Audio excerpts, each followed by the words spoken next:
joining us. You've got the point.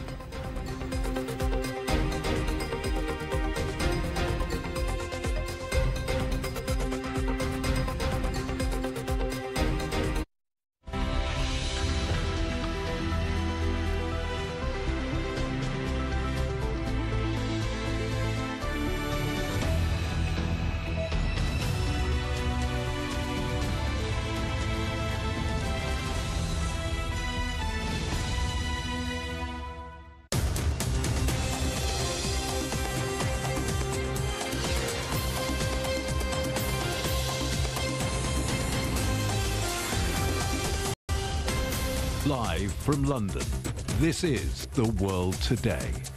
Hello, I'm Paul Barber. Our top stories this hour. Deepening ties and cooperation. Spain's Prime Minister welcomes China's Foreign Minister Wang Yi. The UN's highest court begins historic hearings on Israel's occupation of the Palestinian territories. Gaza's food crisis. Desperate Palestinians surround aid trucks as Israel issues an ultimatum over its offensive in Rafah. And the EU launches a naval mission to protect shipping in the Red Sea as another cargo vessel comes under attack. Spanish Prime Minister Pedro Sanchez has welcomed China's Foreign Minister Wang Yi to Madrid. It's Wang's first visit to Spain in 6 years and comes a day after Beijing announced the lifting of a ban on Spanish beef imports. It comes as both countries look to boost bilateral ties and cooperation. Our correspondent Ken Brown is in Madrid. Ken, what's the latest from the meeting today?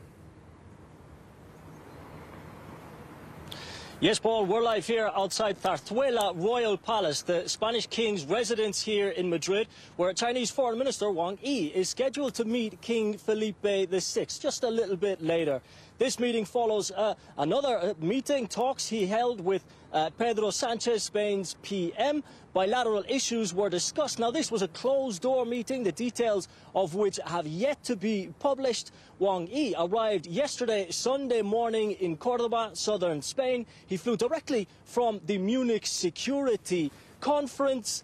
He met with his Spanish counterpart, José Manuel Álvarez, yesterday in the beautiful Palace of the Christian Monarchs in Cordoba before visiting some of the sites of Cordoba, like the mosque, cathedral. Now, this is the Chinese Foreign Minister's first visit in 6 years to Spain, as you mentioned, and yesterday he delivered a speech, a joint declaration with Álvarez. Wang Yi said it was like visiting old friends and said Spain is a strong and trustworthy partner within the European Union. Relations between the two countries are at a high, really, after successful celebrations of 50 years of official diplomatic relations last year. This trip also aims at shoring up support among key members of the European Union. In Munich, Wang talked a lot about avoiding protectionism. Now, later today, he will meet with King Felipe before he flies to France for the China-France Strategic Conference, the most important meeting between the countries this year, according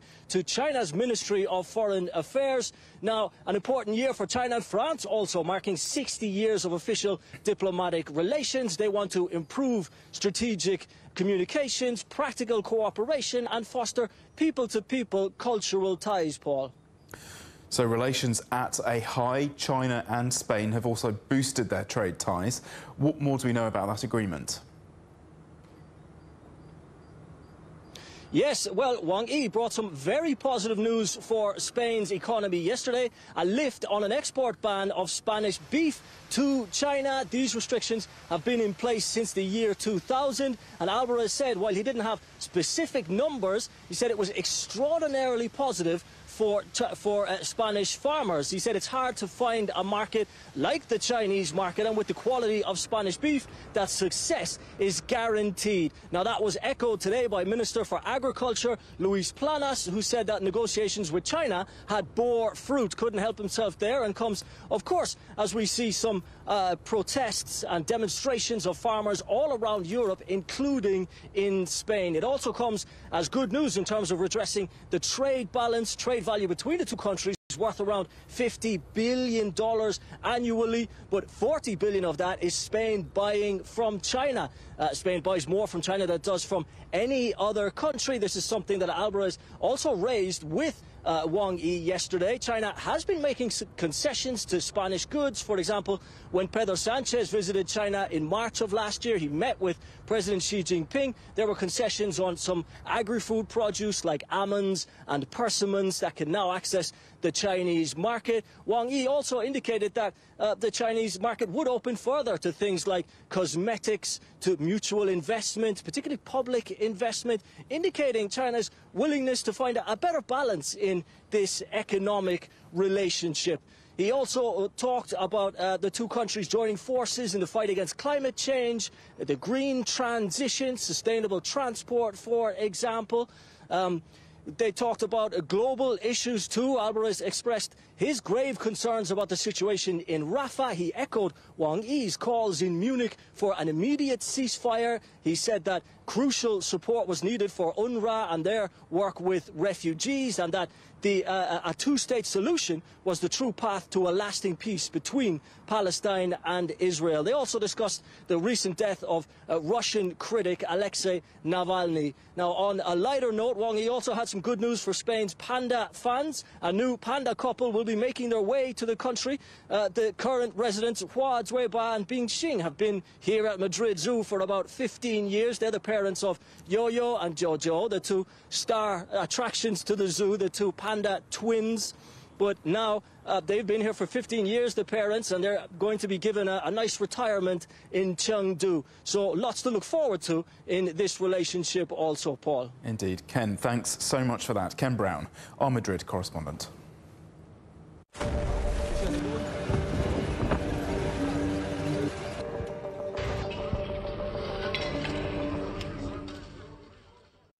The United Nations top court has opened historic hearings on Israel's occupation of the Palestinian territories. The International Court of Justice in The Hague will hear from 52 countries and 3 organisations over the next week. The ICJ is made up of 15 judges elected to 9-year terms. The court aims to settle legal disputes between countries and give advice on legal issues. Only the UN's 193 member states can submit cases to the court, as the ICJ does not deal with applications from individuals or organisations. The court can consider 2 types of cases. The first, legal disputes between states, known as contentious cases. Second are requests for advisory opinions on legal questions, called advisory proceedings. Late last year, the ICJ considered South Africa's genocide case against Israel over the conflict in Gaza. And in 2020, the court dealt with Gambia's case against Myanmar for the treatment of the country's Rohingya population. Our correspondent Julia Chapman is in The Hague for us. Julia, what has the Palestinian side said at the meeting? Well, so far today, we've been hearing from Palestinian Authority representatives as well as lawyers speaking on behalf of the Palestinian people, and they have been outlining what they say has been systematic discrimination by Israelis for decades, pointing to the scheme of placing settlements in the West Bank, which they say breaks the prohibition on territorial conquest, pointing as well to discrimination against Palestinians living in Israel, as well as the blockade of Gaza, which lawyers continue to refer to as genocide, despite the fact that this very court found that genocide was not being committed, although it has urged Israel to prevent a genocide in Gaza. And we heard from the Palestinian Foreign Minister Riyad al-Maliki saying that if this court, over the course of these proceedings, finds that the occupation of Palestinian territories is indeed illegal, then that will go a long way to helping to end it. Here's what he had to say earlier. The only solution consistent with international law is for this illegal occupation to come to an immediate, unconditional and total end. As you affirmed 20 years ago, the Palestinian people have the right to self-determination. It is an erga omnes right. It is non-negotiable, non-derogable. No occupying power, including Israel, can be granted a perpetual veto over the rights of the people it occupies.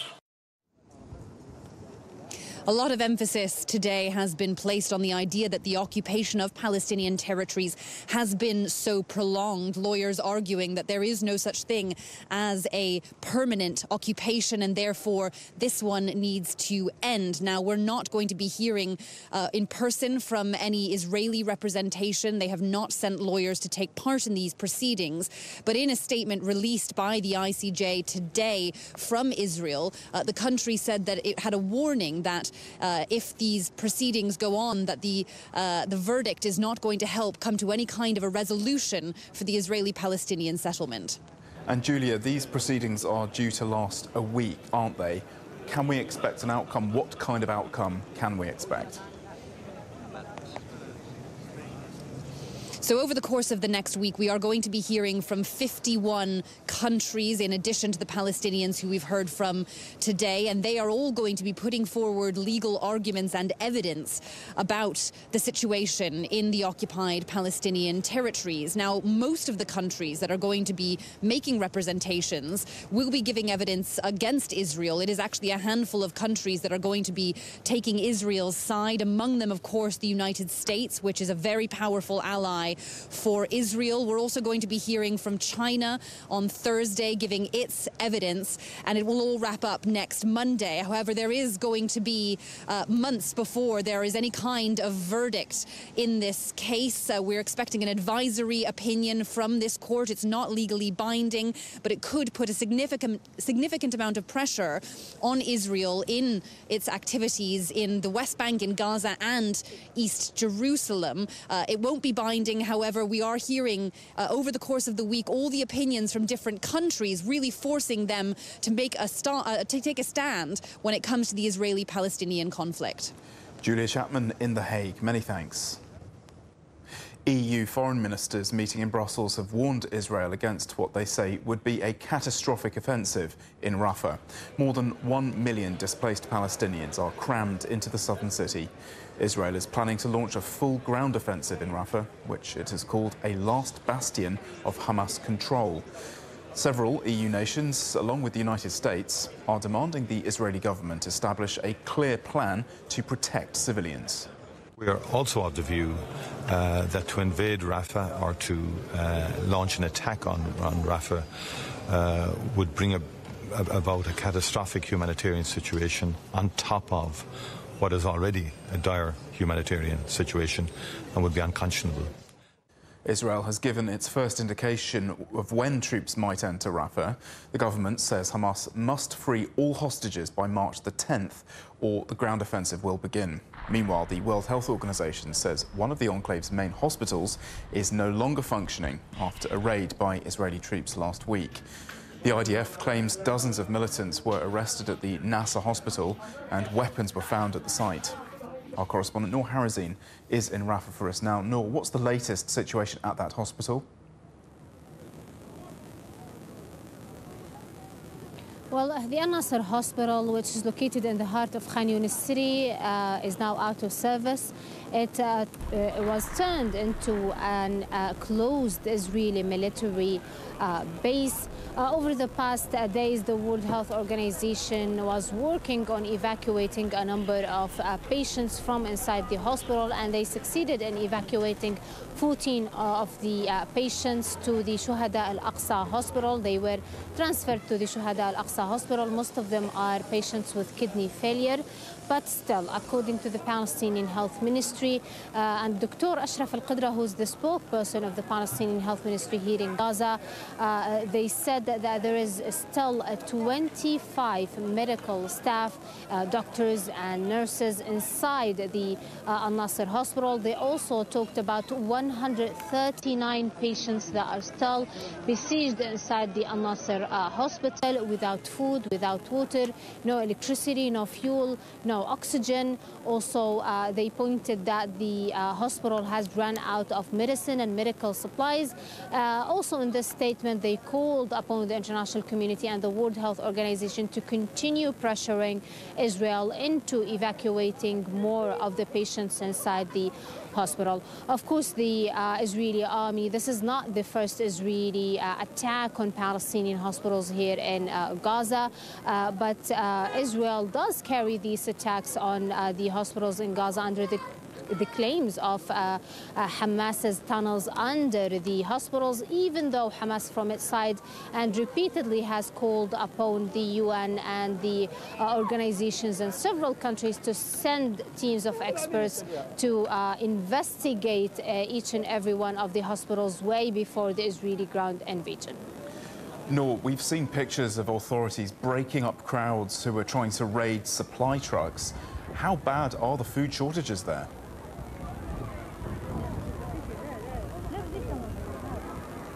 Well, yes, we are talking about actually a famine here in Gaza. People are thirsty, people are hungry, and the amount of aid that is now entering the Gaza Strip, it is very little. Actually, things are getting worse here in Gaza. If we were talking about the previous months, for example, November and December, Egypt used to allow between 200 to 500 humanitarian aid trucks on a daily basis. However, now we are talking about 80 to 100 humanitarian aid trucks. So the number is deteriorating and it is not meeting the needs of the people. And people are now actually jumping over the humanitarian aid trucks. They try to stop the humanitarian aid trucks and the highways, even though that's put their lives in danger. But this is the last option for them. I mean, people are hungry, and the distribution of the aid is very, very, very slow due to safety reasons, as the organizations and the humanitarian aid workers are not able to work freely in Gaza due to the continuous Israeli attacks. Noor, as ever, thank you very much indeed. Noor Harazin reporting from Rafah. You're watching CGTN. Still ahead, we'll take a look at who claimed the top awards at the UK's biggest night in cinema.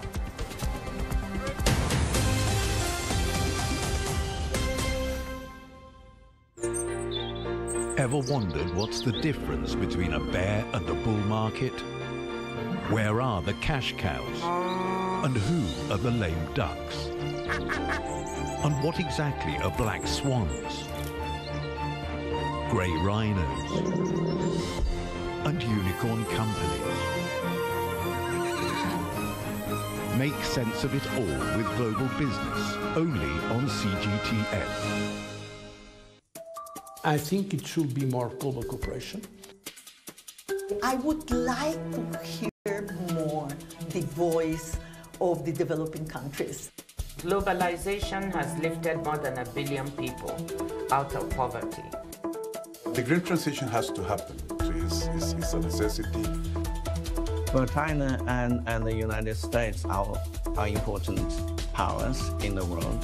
What unites us is much more than what divides us. And I believe China is committed to this agenda. Join me, Juliet Mann, to set the agenda at these times every weekend on CGTN.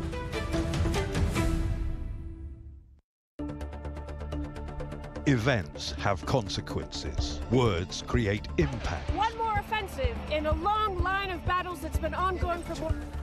Just got to be careful here with some gunshots. Excuse us, excuse us. The world today matters for your world tomorrow. The number of casualties is growing quickly. Why, this is one of the hardest hit towns in the region. The world today, every day on CGTN.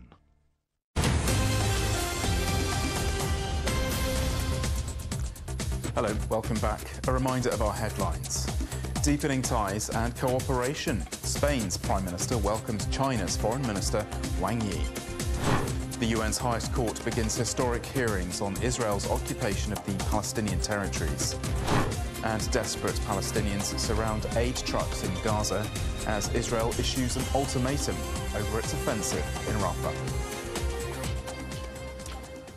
Well, let's get the latest now from Israel and Associated Press correspondent Elena Bekatouris in Jerusalem. So, Elena, what more have we heard from Israel about its planned offensive in Rafah?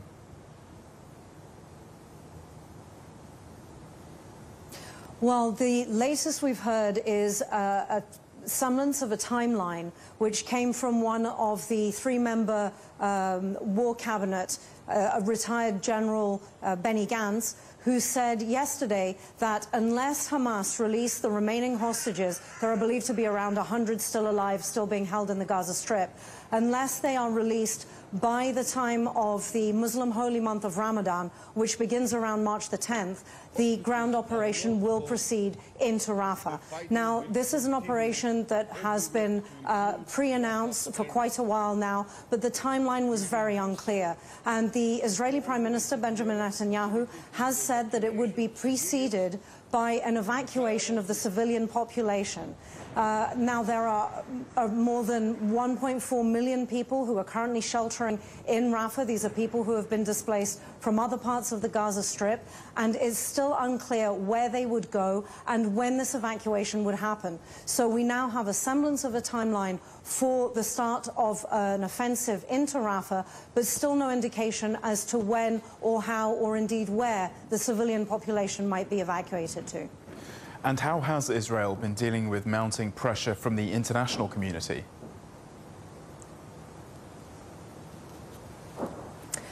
It's generally been rejecting international pressure. It has insisted that the high civilian death toll, the high casualty rate in the Gaza Strip is because of Hamas. It blames Hamas for this because it says Hamas fights from and embeds itself within the civilian population. It says that Hamas uses hospitals and schools and residential areas, residential buildings to hide in and to fire from.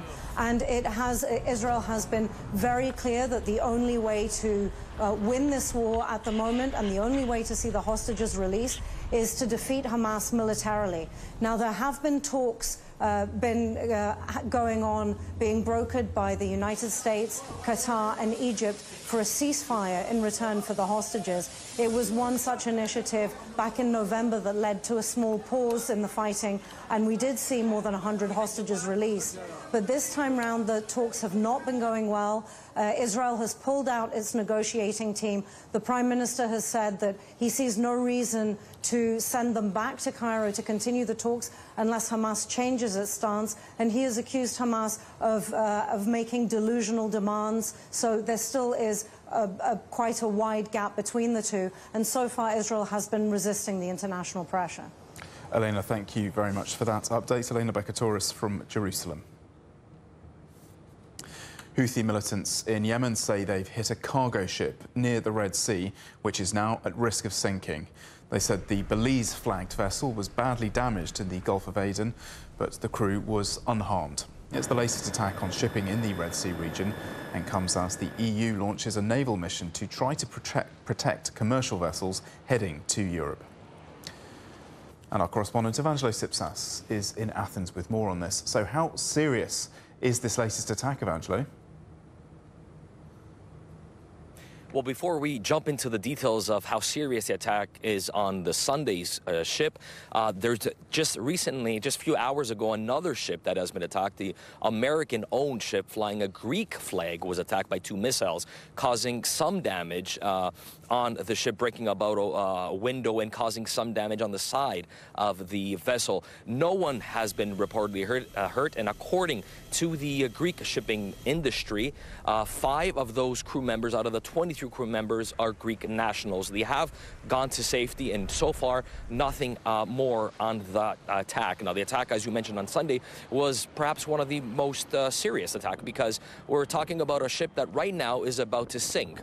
It was attacked by Houthi rebels by 2 missile strikes. It caused significant damage. It forced its crew to abandon the ship. And right now, as we say, that ship is now sinking. Now, the Houthi spokesperson mentioned that the ship that was attacked was not was a British, owned ship, although it has been flying a Belize flag. Now, that is another incident that comes literally just days after another attack on a Bulgarian flagship that momentarily had to divert because of an explosion in the area. The Houthi militant group said that they're only targeting Israeli, American, and British-owned ships. But we have seen throughout the days of these attacks since November 19th that a number of other ships with actually flying other flags have also been attacked. attack, and that's why it prompted the EU to launch a naval operation in the area.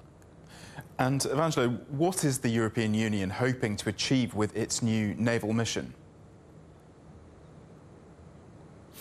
Well, first of all, the mission itself is called Aspida, which in Greek means shield. What they want to do is they want to create a shield with their frigates and the navals around the area of the Red Sea to be able to allow shipping to continue in the area, because after the attacks on November 19th, since actually the November 19th, global shipping has been significantly affected by it. And affected meaning that a number of these shipping companies actually have to divert through, instead of going through the Strait, the Red Sea into the Suez Canal, now they have to go through South Africa all the way to Europe, which means that will take about 10 to 15 days longer, which means, according to EU officials, 400% more of shipments that come to Europe. Now, that part of the world is quite significant because about 40% of trade between Asia and Europe go through there, and about 12% of the global shipping trade goes through that area. And that's why the EU wants that to be protected. Now, the mission itself here in Greece, in central city of Larissa, is the land operation center overlooking the operation at sea.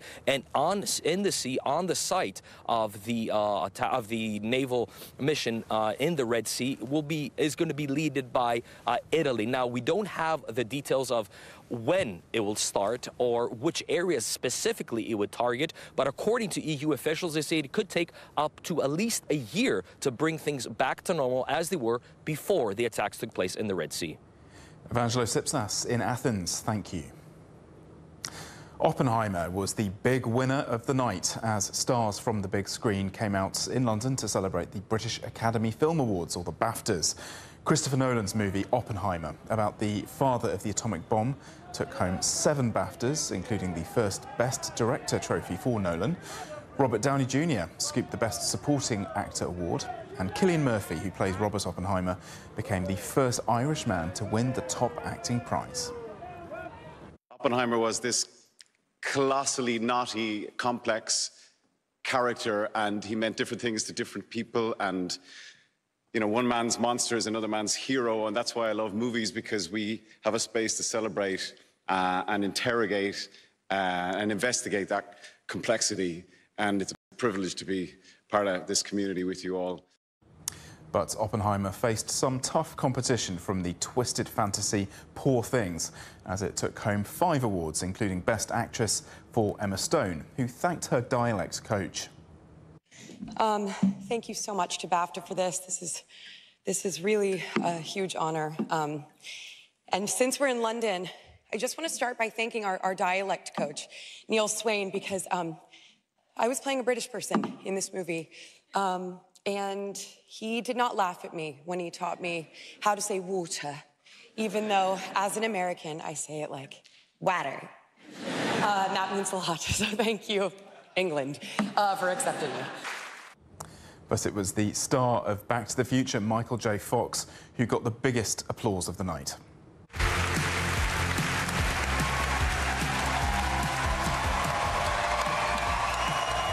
The 62-year-old actor, who is living with Parkinson's disease, made a surprise appearance as he came on stage to hand out the prize for Best Film to Christopher Nolan.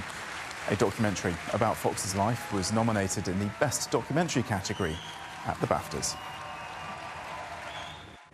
Our headlines again. Deepening ties and cooperation. Spain's Prime Minister welcomes China's Foreign Minister Wang Yi. The UN's highest court begins historic hearings on Israel's occupation of the Palestinian territories. And desperate Palestinians surround aid trucks in Gaza as Israel issues an ultimatum over its offensive in Rafah. That's The World Today. Thank you for watching.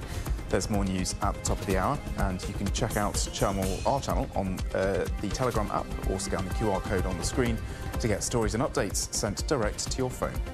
We'll be back with more news at the top of this hour. Up next, it's World Insight. Bye for now.